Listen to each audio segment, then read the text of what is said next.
Matapos linisin ng Tulyahan River, gayon din sa Pasig at San Juan, lalong humahaba ang listahan ng mga ilog na i-rehabilitate ng San Miguel Corporation. Mula Hilagang Luzon, dumako ang River Cleanup Project hanggang Timog Luzon. In one decisive move, we will be cleaning up Pampanga River, Bulacan River, Navotas River, Maragondon, and other rivers in Cavite, San Juan, and San Pedro River. San Miguel is doing this as a public service at no cost to Philippine government or taxpayer. 2 bilyon hanggang 3 bilyong piso taon-taon ang gastos sa river rehabilitation. Proyektong sinimulan 3 taon na ang nakalipas. Nasa 3 million cubic meters ng silt at basura ang nalinis na. 22 kilometers ng Pasig River at higit 25 kilometers ng San Juan River. Ang pangakong yan ni San Miguel President at CEO Ramon Ang nakapaloob sa Memorandum of Agreement na pinirmahan ngayong Lunes kasama ang Environment at Public Works Departments. Bahaing mga lugar ang Pampanga, Bulacan, Navotas at Cavite. Kaya ang mga gobernador at mayor doon ikinatuwa ang inisyatibo ng San Miguel.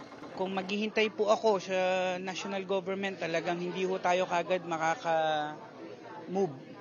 Kaya malaking blessing po ang San Miguel Corporation. Aside from the dredging equipment that he purchased a few years back, I think there are additional equipments, bigger equipments, and he can do it faster because they've been working 24 hours. Pati sa Cavite, 4 na kilometrong haba ng ilog ang lilinisin. What they plan to do is solve the problem in Noveleta, Rosario, General Trias, and Imus, which comprises maybe 10% of our land area, but comprises 90% of our floods.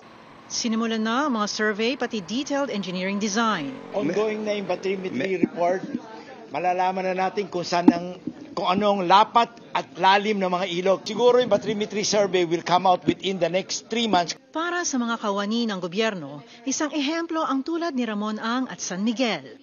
Makatutulong ang proyekto sa flood management at supply ng tubig para sa agrikultura, industriya at kabahayan.